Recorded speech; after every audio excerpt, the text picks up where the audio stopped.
The Labor Day Classic could be the single most anticipated Canadian sports event annually in this country. It's the Canadian Football League's greatest rivalry, bar none. The Winnipeg Blue Bombers and the Saskatchewan Roughriders hold their early September home and home series with the Labor Day Classic and the Banjo Bowl. And well, I don't have to tell anybody how big this game is, but I will, because that's why you're here. This game is for first place.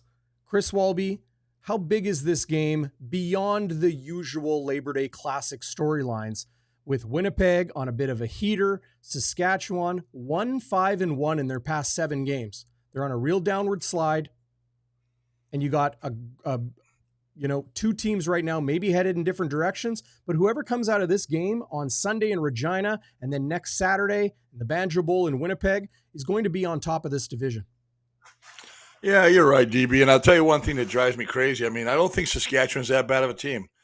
Is it a great rivalry? Absolutely. Played in 16 of these games. I think it's great to have that. But when I look at and go back and look at the Riders and what they've done in the past, they lost on a controversial call. They ended up in a tie with Ottawa. Should have won that game.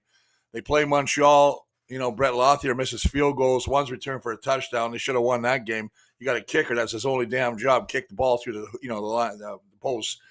So I mean, they're a better team than they're showing. They've had an extended week of practice. I listened to Corey Mace today, and he says they're on the right path. They feel like they're doing the right things. And it's going to be a real battle, especially, and hypothetically, we know certain players are going to be back in the Bomber lineup, and we wonder about another one, the anchor of that O-line, if Stanley Bryant will be on there. That makes a huge difference because he is the best offensive lineman the Bombers have. Yeah, he could be the greatest of all time. He is. Well, you think about him. I mean, man, he's got 4 outstanding linemen. I mean, I was nominated 4 times. I won 2, lost 2. He's won 4. Well, you got robbed a couple times though. I passed the hat to him, man. Jim Mills beat me, and Jim Mills beat me in 2 years in a row. So I have a picture of Jim Mills over my bed by my wife with a big dart in his head. Was he but other than American? that, it's all good, man. Huh? No, Canadian. Jim Mills, his dad owned a paint company out, and he's from Vancouver. He played in the NFL a little bit. And, big, tall, 6'9", big, tall stalk of corn, but good football player. Great guy. I had beers with him. So, I mean, there's no animosity. I'm just joking. But, yeah, I think when you look at Stanley Bryant, what he's done, I mean, I look at one word, consistency. He is just that good. And, he didn't practice this week. I don't know if he'll practice going into the game. He doesn't need to practice. You know that O'Shea is one of those guys that go, he doesn't need it. He knows what the plays are.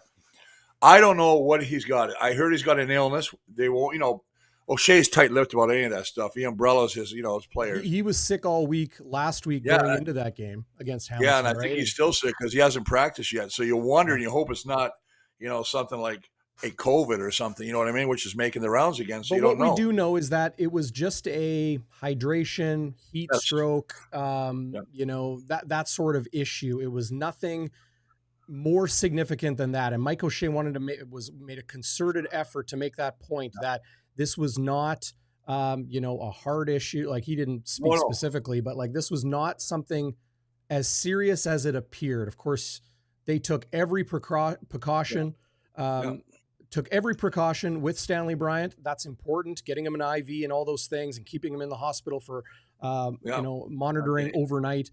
All of those things super important. But as you mentioned, has not practiced this week. We're doing the show a little bit early so people heading out to Regina can enjoy it on their drive Saturday morning or afternoon, listening to the podcast or whatever you're doing. So, hey, welcome. Thanks for joining us on Game Day Winnipeg. This is what we always do, pregame, postgame, live right here on Bonfire Sports.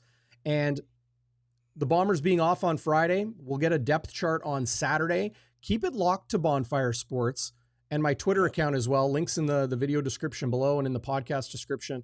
I'll keep you updated on the latest with the Blue Bombers roster. But we had to get together, you and I, Chris, before you head to the lake and before I head to Regina to chop it all up. So Stanley's a question mark, but Winnipeg, I think is well suited to handle this. They're going to Oh, you're not too sure about that? Are you worried about Man, I the line? watched when Stanley left the game, and as you mentioned, great job by the paramedics to get saline, salt water in him, and all that kind of liquid to get back in this thing. I mean, when you're playing in a game, and I've played in some of these games, and you got the Humidex on a big man, it's tough, man. But he also, and I swear to God, I believe that he had an illness going into it as well. So combination knocked him out. But I watched Randolph go 69 go to the left tackle. He had a rough go. I don't care what anybody says. I mean, he's a guard, and he went to tackle, and he's on the other side. Is it true it's like writing with your opposite hand, like writing with your left hand or eating with your left hand if you're right-handed, that sort of thing? Listen, I remember we played Hamilton, and this is a story. It's a true story. And Cal Murphy said, I want you to go wherever Grover Covington goes. So I'd line up a right tackle, and then he'd go to the left side. I'd go to the left tackle. No way. And it's so weird. I had to put my left hand down instead of my right hand. Your footwork's totally different. So when you think about a guy like Randolph, who's playing right guard, now he's got to go to the left side. And I don't know how much experience he has playing tackle, but I watched him. He was a tackle, but since coming to Canada, he's been a guard. But I think there's a security when you're in a guard position. You got guys on both sides. You know what I mean?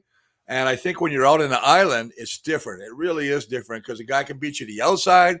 And I know he got beat one time when took a step to the outside, came back inside on him. And then you start getting into that offensive lineman's head. What's he doing? Is he and then he bull rush him. So there's three things they can do, right? And drives you crazy because now you're trying to figure it out. And once you get beat once, it's on the back of your head. Even though you want to say, watch that play, it's there. So I'm going to watch Randolph if he does indeed start at left tackle because you're going against a team, DB, that leads the league in sacks with 28. They have a great run defense. The front of this defense, led by 𝘎𝙤𝙤𝙧𝙯 and the guys on the offensive line or the defensive line right up front, very talented, veteran, and deep. And of course, this is the predominant storyline. I should say we're going to get into a lot of topics here on the pregame show. I want to talk about Zach Collaros, his level of play this year, the misuse or non-use of Chris Streveler. Rasheed Bailey has signed with the Ottawa Red Blacks. Good for him. Happy to hear. Yep. And we'll give you updates on Gabe Wallace and talk a little bit more about Kendall Randolph. Adam Bighill returned to practice this week. He looks like he's going to be back in the Blue Bombers lineup and come off the 6-game injured list early. And talk about how the Saskatchewan Roughriders might attack this Blue Bombers defense that is playing so well right now. This game is for first place, Chris. Beyond that, what have you seen from Winnipeg in these past stretch of games where they have been pretty good? I mean, beating up on the BC Lions 25-0, capturing another win against them in Vancouver. That's great. They find a way to win against the lowly Hamilton Tiger Cats. I've said that the Bombers are heating up because they're finding ways to win. They're winning more games than they're losing after that 0-4 start. Here they are on the doorstep of first place in the division. But are they playing at a level that gives you confidence right now? Well, I'll tell you what. I mean, it's all, whether it's a win or a loss, right? I mean, to come down to the last drive, 70-plus yards, and Zach's got to run it down. And you're looking at Hamilton. I thought Hamilton, the way they came back in that second half was amazing. I mean, he was looking, Bo Levi was throwing balls, and he was hitting receivers, Tim White and all the receivers, Dunbar Jr., he was moving the ball down the field. They got a couple touchdowns. He actually took the lead, and all the Ticats had to do was stop them. Just stop, and they couldn't. So you got to give your hats off, kudos to Zach and that offense, man. They didn't panic. They methodically went down the field, and with a couple seconds left, he hits Kenny Lawler. He's been kind of quiet, and all of a sudden he comes out with the big play right in the end zone, right behind the goal line. So. Yeah, I think they're playing well. Do I think they're getting a bit of luck? Yeah, but you got to be lucky to be good and good to be lucky. So, all those years where Winnipeg was winning 10-plus games in the regular season, there were a lot of those games where it came down to the final drive. A lot of those games where it was less than a touchdown, even less than a field goal difference in those games. It's the CFL. It's the crazy football league. Yeah. No lead is safe. No lead is safe even in the regular season where Winnipeg starts 0-4 and now they're, playing for first place right there with BC and Saskatchewan. But this is the reality of Canadian football. You're going to win by the narrowest of margins. You're going to lose by the narrowest of margins. And Winnipeg is finding that way. Mike O'Shea this week talked about playing complementary football, 3-phase football, so that when one area maybe isn't performing well, the other two pick it up. Special teams have been good, Chris. Defense has been great, but not so much in the second half against the Hamilton Tiger Cats. That's what I'm saying. 3 completions in the first half. In the second half, he led that many touchdown drives. So, you wonder what they did. Learning something. They're going to learn something from that second half against Hamilton. Well, for sure. I mean, when you're looking at Bo, who's a Hall of Famer, and he's playing that well, and he didn't get down, and you wonder, had Taylor Powell be healthy, I don't think he would have seen Bo Levi. You know what I mean? And that's the interesting thing. Or he would have got pulled early again. But I've always been a Bo Levi guy. He's one of these guys, when he gets on rhythm or when he gets on fire, boy, he makes things happen. Him and the receivers were on point. They were hitting guys wide open. That's the thing. I don't know what kind of coverage we were in. Jordan Younger maybe playing safe or whatever, because we had a lead on Hamilton, but the guys were way too open. I mean, there was a couple of times when Tim White was there's nobody within 5 yards of him, and he ends up catching and turning it up. So, but again, it all comes down to the final score. And as you say, the Bombers are now playing for first place. They own the tiebreaker with BC. They own the tiebreaker with Calgary. They've got Edmonton coming back yet another time this year, but this is the big one. And I've told you this every Labor Day we've talked about, buddy, whether it's the Bounty Bowl or Labor Day, this is my favorite game of the year. As a player, it was. As a guy doing the show with you, it is my favorite because I can't miss this. I cannot miss this game. And I love what we got going here because I think Trevor Harris, who was the offensive player of the month for August, and he had such a crap game last week against Toronto. 5 of 23 second down conversions. It wasn't getting done. 2 interceptions. I guess the bonus is, buddy, that Brett Lothar, returned to form and went 4 for 4 in field goals after that miserable game in Montreal where he missed 4. And, if you're in any other league, he's gone. Bye-bye. Take an apple. Don't let the door hit you on the ass on the way out. That's what's happening, brother. You know that. The apple in the roadmap. The apple in the road, man. And you got that big doorknob, the dent in your ass as it shuts the door on you. So, I just think that, I'm being very graphic because that's what it's like. But anyway, I'm just saying, when you look at what you're talking about, the Bombers defense, and I look at the Saskatchewan defense, and the Bombers' strength, I believe, is running the ball. When the passing game gets better, I think Bombers are going to be a two-headed sword. They're going to be really tough to stop. When it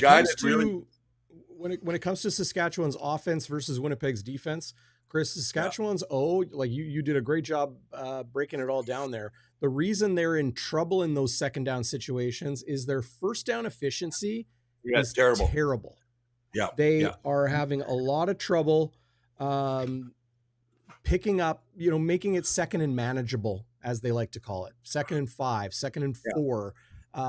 That's not happening. They like to run the ball on first down, and it hasn't really been working. So for Winnipeg's defense, is it about playing that? I like to call it the Chris Jones style of defense, because he kind of pioneered teams very much defenses pressuring, blitzing on first down and putting teams in second and long situations. That's what Saskatchewan has kind of been faulted with right now. How's Winnipeg going to do that? Well, here's what I'm thinking. If you're talking about Saskatchewan's offense, I think they spent a lot of money on a guy named AJ Ouellette, Thor, as they like to call him, who's not really, he's been hurt. And I like him. I think the guy's a heck of a football player when he's healthy, but he's got 2 hip pointers right now. He's not playing. He hasn't really produced at all for Saskatchewan like they thought he would. The guy that I like is the guy that they're playing, in Frankie Hickson. I've always been a fan of that guy. I like the way he runs. He's fast. He's quick. He has a great change of direction. That's the guy I'm looking at. So to me, that's a plus. But the other plus of the Bombers, and it's always Zach that stirs the pot for the Bomber offense. To me, it's Brady Oliveira. Not only is he running the ball effectively, the fact is he's catching the ball. He's got like 36 catches on the year now, or even, and I think 38 is his career high. We know Buck likes to get those running backs involved, right? Well, smart pressure.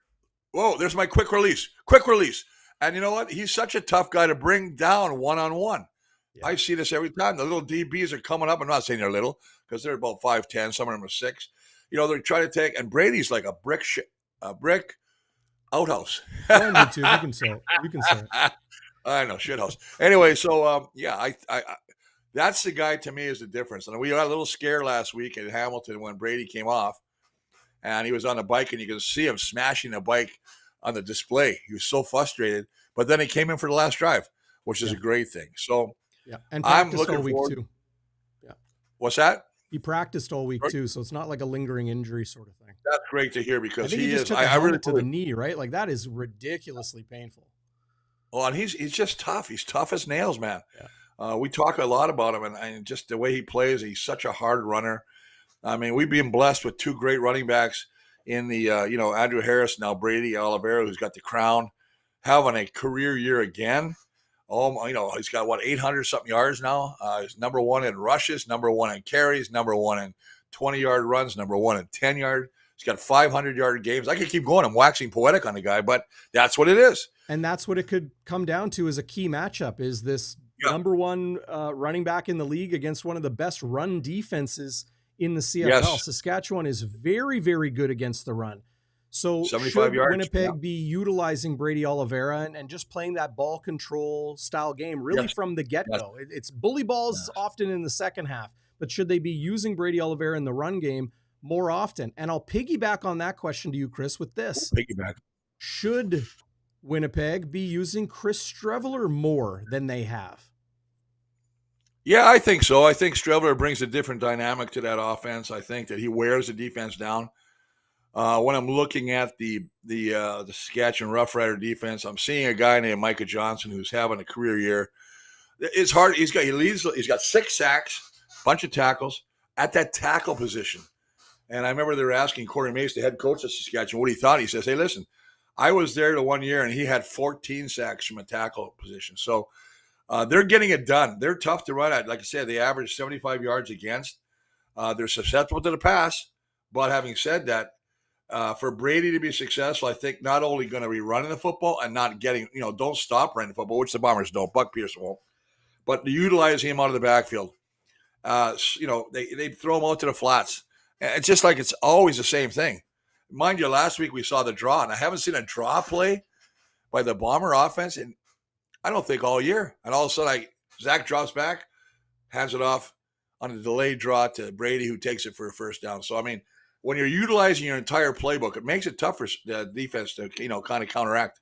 I would love your perspective on this, Chris. I wonder if Winnipeg, even when it comes to draw plays, but in particular with Chris Streveler, I wonder if they're keeping that chapter of the playbook on offense until later in the year. If you have somebody like Chris Streveler, it's twofold. This is my theory. It's kind of twofold. One, you don't want to show other teams and give them 2 months to prepare for it ahead of the playoffs. And 2, Chris Streveler, as in the words of Chris Walby, he's a horse. We know how good he is, how tough he is, how just incredibly talented he is, especially running the football. But I wonder if keeping that load management in mind is what Winnipeg is trying to do. Just not using all of those pages of the playbook just quite yet. Well, far be it to me to disagree with you, but I am going to disagree with you. I beg to differ because one of the things about defense that makes it so hard to play defense is when you put a play in and the defense has to prepare for it. It's like guys were throwing garbage plays. Offense would throw a garbage play like a flea flicker, toss backwards. Well, the defense has to practice that now. So everything that happens has to be taken away. So I think, no, you don't save anything. You want to put so much pressure on defense. You want to get them so many looks that when they're on defensive scale running against that, Bomber offense in Saskatchewan in practice, they have to look at about 52 different looks. That's how you beat them. I understand that. Hang on a second, buddy. I still wonder. You home? Okay. Sorry, man. I thought my dog was eating something in the kitchen. How is Luca? Okay. He's good, man. He's getting excited to go to the lake. So it's going to be a nice weekend anyway. 24, no more humidity. Yeah. I think I sweated off 62 pounds already. No wonder. And this is why I say to Stanley, God bless you, Stanley, because I tell you what, when you're a big man and you're playing when Humidex is up to 40, it's hard. The breathing is tough. You're sweating. You're not getting it. Even if you're drinking water, you basically almost got to, drink a bottle every time you go off the sideline. So, yeah, I bet he lost 10 pounns. Oh, I think I lost. And if he was sick on top of that, he might have even lost more. Maybe we'll see. Maybe he'll come back as a receiver. Hey, there you go. Kelly Bryant, a deep threat. Hey, can you imagine Willie Jefferson, former wide receiver? Well, Willie could play. Well, Willie's he was a wide receiver in college. Can you believe that? Well, wide receiver is also basketball player. I mean, the guy's an athlete. I mean, what's he got? He got another sack last week. He's going to really he's really benefited from the health of Tywin Garbett and Celestin Haba, both back in the lineup now. That's been huge. Yeah, I agree with you. I agree. You got to have a two-pronged attack, right? And I think when you have somebody on the other side creating an issue, where do you put your fullback? Where do you put your guy to chip? They're still going to look at number 5, but that opens it up for number 9 Garbett or as you say, Celestin Habadu. That's what I think. But having said that, I mean, they're going to go against a guy named Trevor Reed, a left tackle, and a new guy that you mentioned we talked off air yesterday, Trevon Tate, who played last week. Right.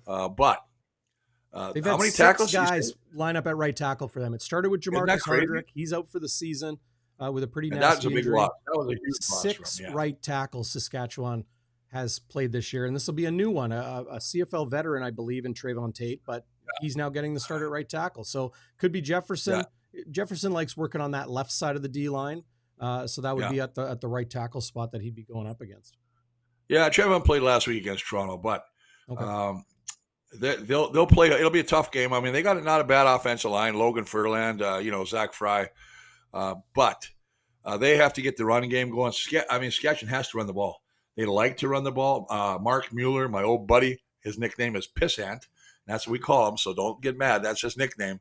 Well, is that because he was the little boy and his dad going to work? Yeah, he's a little boy. He was our DD. I think I tell you every time we do this game, he's a DD back when. And his dad Larry used to be on the board of directors for Saskatchewan Roughriders, and he was a spotter. So every time when I was doing CBC and I'm working in the booth, Larry was there, and Chris Cuthbert would be working with me, and he'd make sure Chris Cuthbert had peanuts. He'd make sure Chris Cuthbert had tea, and every once in a while, if he wanted to get us all jacked up, he'd bring us naked lady pictures. What? I'm just kidding about that last part. I'm not going to get him in trouble for that, but yeah, actually, he's just a good guy. But he's going to be, he's going to have his wits. It'll be Mark Mueller going against Jordan Younger. It's funny how we haven't even heard about Richie Hall. Well, I know he's an assistant, but nobody talks to. I haven't seen anybody talk to him even. Patterson. Nobody talks about. That's true enough. Jason Hogan on offense. Yeah. Okay. I'll give you that because Daryl Patterson. I play with Daryl. He's a great guy. Yeah. Him and his wife Julie. They're great people too. So I mean, excited for those guys. You're right. It's not often I say kudos. Okay. You're so complimentary, Chris. Appreciate you. I am. One thing I failed to mention is, we know Stanley Bryant is expected to play, but we don't know for sure. Again, keep it locked here to Bonfire. We'll get you updated as soon as that happens on Saturday. But Adam Bighill also expected to be back. That's a great return for the defense to get their quarterback back in the lineup. Huge. Drew Wolitarsky comes off the 6-game injured list and he returns. And it was fascinating hearing Mike O'Shea talk about this week. I'll just be blunt. Okay. Drew Wolitarsky is a big lumbering white guy playing wide receiver. Okay. So a lot of DBs who don't know Drew Wolitarsky might be like, okay, I got this guy. He's not very fast, 30 years old. Okay. I got this guy. And Mike O'Shea described it as Wally's world. Welcome to Wally's world, where you think you got him locked down because you're faster than him and you're quicker than him and all that. But Drew Wolitarsky is such a good route runner, so good in competing for footballs, and just smarter than most others on the other side of the football, that those DBs are suddenly in Wally's world where he rules over all. And to get him back into the lineup, I think is a great thing, both in the pass game, the run game, the things that he does away from the football. Really scary, nasty looking thing when he kind of got that shot in the ribs. He tried to come back that game, and then he ended up on the 6-game injured list. But good to see Wolitarsky back in this offense. He will help Zach Collaros. It's just another familiar receiver to go to. Absolutely. You're thinking about what they got now. I mean, they got Kenny Lawler back. You got Dembski. He's always had big games in the Labor Day. I think that's his favorite game of the year as well. And then, you know, obviously Kevin Claricius will be probably removed, and they'll put Drew Wolitarsky in there, the guitar man. Claricius will probably back up. Yeah. Yeah, what do you think of Josh Johnson remaining in the lineup? I'm not blown away on that. I'm gonna agree with Doug Brown on this, and I saw Doug Brown's post, and he thinks that Lucky Whitehead should be ahead of him. And I agree 100%. I think Lucky Whitehead, after the first game, 6 catches, got a nice touchdown. He's got the speed. Josh Johnson hasn't done much for me right now. And that's not to say he's not a good football player. I mean, they like his toughness. That's great if you like his toughness, but he needs to produce. I like the veteran Lucky Whitehead, and I'm not Moshe. I don't go to every practice, so I don't know why Lucky's not in there. I know they got him as returner, but that's great. But I think he can handle both. And then I think that, as you mentioned, the guitar man, Drew Wolitarsky back, who runs his routes like a guitar. Like, he looks at everybody as a note, and he's going to go between the A and the B, or the C and the D flat, and he finds an opening. There you go, guitar man. I didn't know that. Well, I know when I go hang out at the Walby's house, whether it's in the summertime or around Christmas or whatever, those precious moments when I'm visiting the Walby's, there's always somebody with a guitar playing. So I understand the analogy coming from. Well, I do like that, but I like his attitude. I like the way he's like a free bird. You know, you ever see that? Reference? No, remember that? Yeah, free bird. Never thought of that. But remember the movie The Titans? Remember the Titans with Denzel? And the quarterback that came in from the South, he had long blonde hair, and he was like a hippie kind of guy. He was a southpaw, led him to the championship, you know. And that's who Wolitarsky reminds me of, just a laid-back cat. You know, it's just like, man. You know, I could see him on the sidelines during a game, laying in a hammock. Oh, it's time to go back on the field, man. Let's go, baby. You know.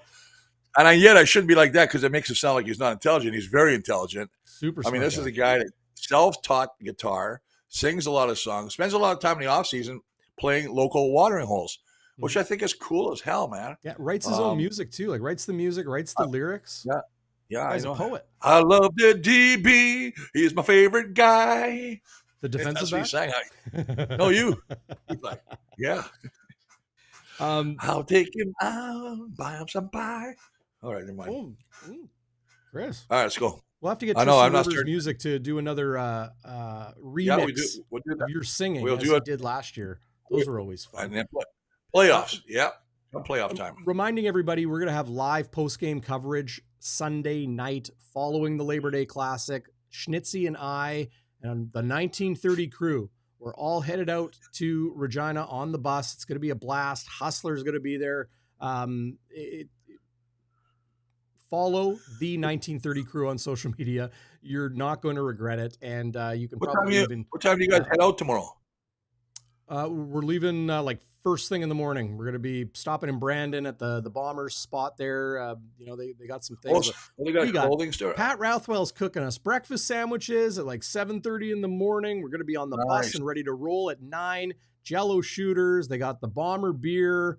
I know you're shooting commercials for TransCanada, Chris, with Doug Brown. And, yes, I did a couple yesterday. They came out really good, and I want to thank Emma for doing it. Thinking of us. But your boy Stan Mikowas on the other one playing quarterback. Yeah, and that's the only thing I told her. I said to Emma, and Emma's the girl that organizes this for TransCanada Breweries, and I said I would never have Stan throw a beer. And she goes, "Why?" I said, "Because Stan won't throw a beer. He'll never give it up." Right. So I would have him throw and pretend he can't get it out of his hand. Because that's my boy Mikowas, man. He don't let a beer go. No. Got that grasp. Love it. Oh, yeah. There's a tough guy. It's going to be a lot of fun. But Game Day After Dark live following the Labor Day Classic. And then you and I, Chris, as we always do, we're going to get the pregame show going on Friday next week as well, ahead of the Banjo Bowl on Saturday. Ooh, Game Day After Dark in the postgame. You don't want to miss that. Winnipeg had such a poor start to the season. And there's a lot of conversation about why that was and how much Zach Collaros is, I don't know, you look at the interceptions, Chris, how much is he responsible right now? I have an opinion on this. I would like to get yours first. Of course, we're going to get your keys to the game. I want to hear your best Labor Day Classic story, but your thoughts on Zach Collaros and how he's playing right now. Well, I don't think he's happy. Obviously, 12 interceptions, 6 touchdowns. It's not Zach kind of year. I think he started off slow. We talked about this in our first show, DB. I'm not a firm believer that you should give the guy a total, don't even make him play a down in preseason. You need to get that rhythm back. You need to get that sight. It's one thing to be in practice, but I think it's another to be an actual game situation. I think that's why he started off slow. I think he's getting better. I thought he played pretty dang good, even though regardless of the 3 interceptions, he had a couple that he liked back. This is not Zach, but Zach is everything else. I think that Coach O'Shea said it right. Some are Zach's fault. Some are timing. Some of the receivers running the wrong route, not coming back to the ball. Some is pressure. The defensive line getting in his face and he's throwing it up. So there's a combination. It's not all one guy. But you know the story. When you win, he's the hero. When you lose, he's the GOAT. Right. And that's the thing, man. But I think Zach is on the right path right now. And everybody's going to go, how could he be on the right path? He just threw 3 interceptions. Well, and a guy that you want to have in the last drive of the game to win the game, I'll take Zach every time. Yep. So that's what I think. I think Zach's a great guy. I think he's a great quarterback. He's a future Hall of Famer, first ballot. I mean, it's like you said, TB, they started off 0-4. Now they're playing tomorrow or Saturday or Sunday, whenever they play, for first place. Mm-hmm. But it's hostile. It's hostile in there. I'm going to tell you what, sold out crowd again in Saskatchewan. Noisy as heck. Beautiful field, beautiful facilities. Anybody's ever gone to that new stadium, it's gorgeous. It's a very NFL-style stadium, isn't it? Oh, it's beautiful. It's really something to marvel at. And, of course, you'll have that Pilsner beer section where they're always crazy in there. Hill country. The 13th man, that's their beer. I don't even know if they go with that anymore because of what happened in the Grey Cup, right? That's what I talked about. I mean, the 13th man cost them on that one. They should have won against Saskatchewan or Montreal. Yeah, that still hurts a lot of guys because you have a ring on your finger and all of a sudden it's gone. Yeah. It's like that song. If you love it, put a ring on it. I don't know. Is that a song? I don't remember. Whatever. It doesn't matter. I love winning football games. I wouldn't be surprised if you could sing some Beyonce. Yeah, I can bounce like her. That's about the only thing, especially when I walk. Boom, boom, boom, boom, boom, boom. I'm like the A&W. I'm like the A&W bear. I love it. Oh, yeah. Chris, I would be remiss if I didn't mention our good friends at Scotswood Links. Just an absolutely gorgeous golf course, 30 minutes west of Winnipeg in Elm Creek, Manitoba. Scotswood is doing right now their 2025 membership promotion. So you can get a great deal right now on your 2025 membership at Scotswood Links. It is an amazing course. It's in great shape. Look at this clubhouse. They got you covered, whatever you need as far as drinks, food, perfect patios to kick back with your friends, amazing amenities. And they have done just an incredible amount of work on the course over the last number of years. What you want to do is go to scotswoodlinks.com. That's Scotswood with 1 T, scotswoodlinks.com, and check them out. You got a toll-free number as well, so don't worry about long distance. 1-888-600-4653. 1-888-600-4653, and they will take care of you. An amazing golf course, Chris, and big thanks to them for their continued support of us here on Bonfire Sports. I love Scotswood Links. Great people, great course. If you haven't played it, it's a beautiful prairie meadow and prairie forest front and back nine. You got to check it out if you haven't yet. It's funny you say that. When I first saw that house, when you showed me their shop and their clubhouse, I thought it was Matt Dunnigan's house. And the reason I say that is because Matt played in Winnipeg when they We all took pay cuts so Matt could come back and play in Winnipeg. What is that? His He's Sage got a Creek gorgeous mansion? house. He was in a tuxedo. Yeah. And you walk into his house. He had a light, like a neon green light that would just basically come down out of the ceiling. He had an in-ground pool, hot tub, bar everywhere. And the funny thing is, when you're a quarterback and you're a star, he had every liquor company in the world coming and bringing him liquor. And I'm like, hey, what about me? And they say, sorry, that guy. Yeah, they're bringing booze. And I'm like, hey, man. But one thing about Dunny's always generous. One of the best guys. I wish I could tell you stories about going to Shreveport with him, but that's not our time. Anyway, yeah, right. Scottswood, thank you. And one day we'll get out there, buddy.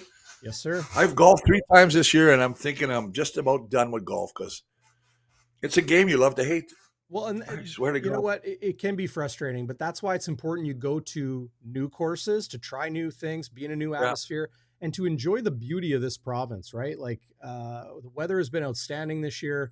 You're not going to regret going out to Elm Creek. It's just like 25, 30 minutes west of the city, McGillivray and the perimeter, and you're going to be there in no time.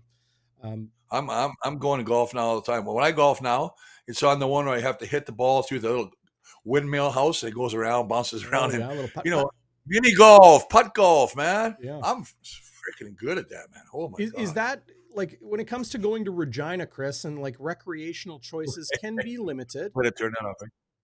What's that? What what were you saying? I said, way to turn me off. When you just started talking, you're like, anyway, back to the game. Shut up, Walby. Well, no, I'm trying to segue into your favorite Labor Day stories because Regina's a town where there's always not a lot to do. When you were there with your buddies and your teammates, what did you guys do if you had a few hours? Before the game or after the game? Well, you tell me. Before the game, sometimes we go for a couple. It was a different world back then. You know what I mean? We used to go. I mean, listen, when I first started playing in Montreal in 1981, Glenn Weir, his nickname was Fuzzy. Rest in peace, buddy. He just passed away a year ago. They all smoked. I've never been in a locker room like that since, where guys would just have cigarettes, smoking cigars, smoking cigarettes. As we're getting introduced, there's Fuzzy on the side in a tunnel. He's got a smoke in his mouth. Number 64, Glenn Fuzzy Weir. He'd take the cigarette, throw it on the floor, rub it out with his cleat, and we'd be back out there. And I'm like, man, this is crazy.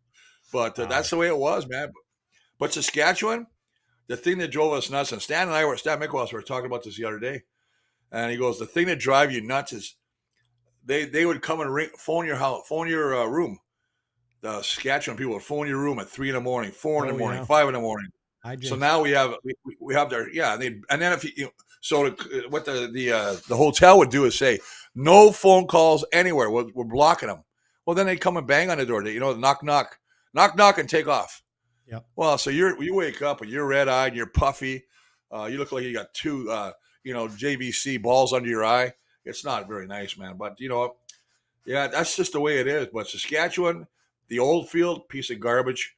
Taylor. But the fans are the best, man, because you know what? I know my mom.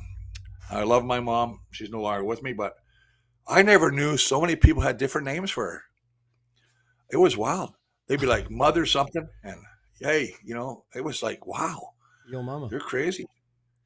Yo mama, that'd be the cleanest thing they said to me. Yeah. It's such a great atmosphere because the hatred, it's all playful, of course, but like that rivalry, that prairie hatred, green and white, blue and gold, it's so energizing to see the fans. I've been part of those groups of fans before I started working in this industry, and it's just so much fun to be in that atmosphere. And it's going to be, how about this? First sellout of the season for the Saskatchewan Roughriders at Mosaic. They haven't sold out a game this year. Winnipeg sold out a handful. They haven't sold drive any from out. everywhere. A bunch of Bombers fans book their trip, and no surprise, right? Yeah. Well, that's nice because there'll be a sea of blue in there as well. Yeah.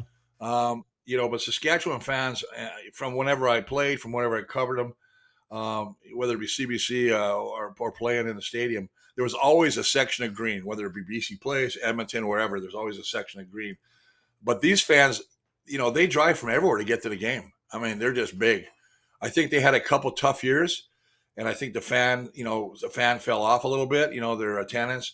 But I think they're building up again because, I mean, they started off fantastic, like you said, and then they've really hit a rough spot for the last 5 games. But I say this, and I said this in the beginning of the show, I don't think Saskatchewan is that bad of a football team. And I think we have to really be smart because, as I said earlier, they're number 1 in takeaways, 33, number 1 in interceptions, number 1 in fumble recoveries, number 2 in pass knock. I mean, they got a good defense. This is going to be a big challenge. And hopefully, as we talked about earlier, hopefully we get the big man 66 back at left tackle. I'm hoping that. That's what I'm hoping. I'm hoping the big man's there. Yeah. Big Stan. Big Stan. Uncle Stan is what they like to call him inside the Blue Bombers locker 38 room. years old, man. Yeah, and doesn't miss games. No, I know. Like an Iron Man. This is the thing about him. Yeah, he is really, really solid. And all the kudos or the accolades that go to him are well-deserved. Agreed. But this is going to be a tough game if he plays. Whether he's in the lineup or not, yeah, I think the team is going to be playing for Stanley, right? Zach Collaros talked about it this week. Sorry? Yeah, I agree with you. Go ahead. Yeah, Zach Collaros talked about it this week where, asked if it can be a distraction when Stanley is, taken away in an ambulance with an IV and the whole thing. And the rest of his teammates who are like Collaros says, he's like my best friend. It's the way you describe Stanley Bryant. How distracting that can be to know that your best friend just got ambulanced off the field after a long delay and getting taken care of. And then you got to go play. Collaros said, well, you need to push it out of your mind because if you're distracted, you're going to get hurt out there, right? You're going to get hurt playing pro football if your mind is elsewhere. So it was almost like all of those emotions came on the Blue Bombers players to a man in that locker room after the game when they realized, oh man, immediately concerned with Stanley, but very positive news with how he came out of that. Absolutely. And as we said, on the other side of the ball, the quarterback of the defense, Adam Bighill, will play. We know that. And the nice thing about him is he had a great game last year in the Labor Day. He had 2 sacks. He had 6 tackles. I think they lost in overtime still, but it was a great game. But it's great to have your leader on defense back as well. So they got all the cards, man. It's just how they play them out. And I think that'll be the interesting thing, the game plan. For me, it's the game plan that Buck Pierce has. I want to see Buck Pierce going against his old buddy. Well, I don't know if it's his buddy, Corey Mace, who's defense coordinator as well. I think this is going to be a great chess match. So I'm looking forward to it. What do you say to the Bombers fan out there that might come up to you and be like, hey, Bluto, I don't think Adam Bighill's playing well enough right now. You know what I say? Go put a pair of pads on. Let's see. I mean, a lot of these people that make comments have never played the game. And I understand that. That's not an insult to me. I mean, but you have to understand, how old is Adam now? He's what, 36, 35? He's up there too. I mean, he's got a great job. He's in investors. He's working for Wellington with my buddy Peter Pajovic and Milos Pajovic. So, I mean, he's got a great off-season job that'll probably be his full-time job. But he can still play. I mean, he leads the team in tackles still, so he's there. But the thing is, you just can't replace the intelligence factor on him. The fact that he can recognize, offensive schemes so quickly and shout out directions. The guy that should get a lot of credit, though, for a win last week, though, buddy, and nobody's even talked about him, but I want to just give him a little kudos right now. Little hand clap. Tony Jones. What a freaking hit on that returner. That might be the best hit I've seen all year on special teams coverage. Knocked the crap out of that returner. Force the fumble. Yeah. Oh, no, I don't care who you are. It's pretty hard to hold on to football when you get that kind of a whack job. Question. Bam! The job he got hit by a semi. The job that Ayers did, the job that Hallett did. Those guys, all 3 or 4 of them that were we broke it down on Game Day After Dark. If you didn't know, well, of course you did. I know you know, Chris, but for those out there, if you didn't know, we get into game highlights. We will show you the plays after the game. It's the only show where you're going to get video highlights of the Bombers games live right after the game. And we broke down that exact play. It was outstanding work by the entire special teams group. Mike Miller really has that that group of his playing a very high level right now. But Kyrie Wilson remains on the 6-game injured list, is not practicing yet. Brian Cole is another linebacker, kind of hybrid dimebacker, linebacker, has played weak side as well, remains on the 6-game injured list for Winnipeg. So, getting Adam Bighill back, I think is it's more than just getting a future Hall of Famer back. It's stability to the middle of that defense and helping young guys like Tony Jones, helping Michael Ayers, helping Reda Kramdi, who plays in the box as the dimebacker.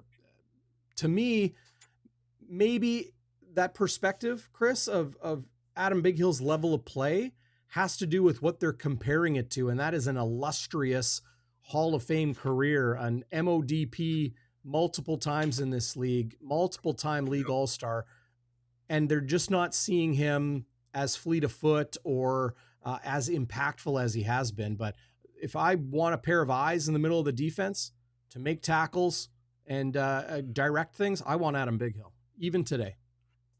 Yeah, I agree with you on that 100%. I mean, that's the kind of guy you want. You want to go with your best players into the biggest game of the year. And it is the biggest game of the year. They're both preaching 1-0. Corey Mason is just another game, 1-0. Michael Shea is just another game, 1-0. Both mindsets very similar, but they know what's at stake. They know what is at stake. And what did he say? Talking to O'Shea, number one thing, and that's probably one of my keys is protect the football, because they'll take it away from you. Well, before we get into your keys to the game, what? Got to mention Pure Winnipeg. They are the city's premier proactive healthcare facility, advancing healthcare excellence. Whether you got strains, sprains, breaks, Pure's got you covered with their minimal wait time minor injury walk-in clinic. Whether it's a job site injury or sports-related pain, whatever it might be, Pure's new medical facilities have in-house x-ray, casting, and stitches to get you back to enjoying summer in no time. They're located in central Winnipeg at 1129 Empress Street, just north of Polo Park. You can book online or give them a call at 338-PURE and check them out at purewinnipeg.com. There they are there. That's their healthcare facility. They have a medical clinic. They have physio, kinesiologists, occupational health, mental health therapy, as well as exercise, using exercise as medicine. Just a great place. So be sure to check them out, purewinnipeg.com. Big thanks to them for supporting Bonfire Sports. Chris, what is key for Winnipeg to accomplish to come away with a third straight victory and capture first place in the West Division at the midpoint of the season after an 0-4 start? Well, I mentioned one already, and that is protect the football. That's probably the key one. Don't, turn it over against a team that's thriving, number one in the league at takeaways. I think you got to get touchdowns in the red zone. Too often the team settles for 3. Now, that's not a bad thing, having 3 points, but you need to get some points, because once you get some touchdowns, you're going to take that crazy sold-out crowd at Mosaic out of the game or quiet them down anyway. You need to get – and that just means you need to get better first down production. So, I mean, that's offensively. It's simple sometimes, but it's very hard to do on a field against a good defense. Defense, I think you got to make life difficult for Trevor Harris. You got to get in his face. He's not the most mobile guy. He's only had 1 rush for 11 yards all year. So he's not really going to burn you deep by taking off with his ball. But get a hands up. And this is where I think guys like Willie Jefferson do a great job. 6'7" with a wingspan of 52 feet. He gets his hands up and knocks that ball down. And as special teams, keep playing the way Mike Miller's got you playing. They're doing a great job of covering.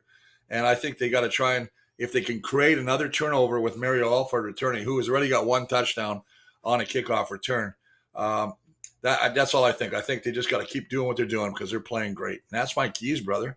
Yeah, I love it. This will be another classic on Labor Day. I can't wait for it, Chris.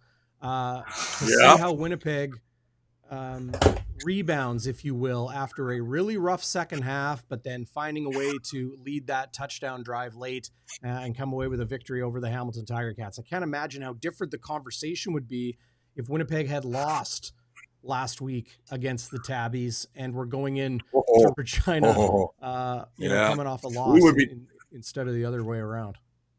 Amen, brother. Yeah. Hey, for everybody out there, have a great long weekend. If you're driving out to Regina or you're on one of the trips, drive safe, be safe, have fun, and thank you for joining us here on Bonfire Sports. More than anything, Chris Walby appreciates it. Just think about that. Chris Walby, the legend, appreciates you joining us. Legend in his own mind. Yes, you're right. I mean, but I do appreciate everybody coming on board and supporting us and sponsoring us and doing whatever you can because and give us some likes. I mean, the big man don't mind likes. I like love. You see me in the street, don't give me a hug. Just give me a like. I like you, man. Don't say I love you because that scares me. Oh, come on. You always say I love you, brother. I do love you, brother. Yeah, man. That's what I'm talking about. Hey, Macho man. Chris, I don't know if you caught it last week, but Simone Lawrence, yes, that Simone Lawrence joined us on Game Day After Dark. If you haven't checked that out, go check it out right now. He was awesome, entertaining, super funny. Talked about testicular fortitude of a particular Blue Bombers player. It might have been a teammate of his at one time. And also might have contributed directly to him being a Winnipeg Blue Bomber. If you kind of go back the butterfly effect to when Collaros was a Saskatchewan Roughrider. I think everyone knows what I'm talking about there. But Chris, yes, ma'am. Have a great weekend, brother. I love you, brother. And I love you, brother. We're going to go to the lake right now, and I got to pack. So I'm packing right now, and I'm actually doing a show. I'm going to do a show or a little hit with our old buddy Troy Westwood for OB and Kathy Kennedy this afternoon on the radio. Just I'm sure it's going to be a quick 5-minute hit. Yeah. But they asked if I'd do it, and I said, you know what? For you, I'll do it, man. You know what I'm talking about? Love you, brother. That's what we're talking about, man. All right. I got to go, man. I got to pack. Have a good Labor Day, everyone. All right, man. Bye-bye.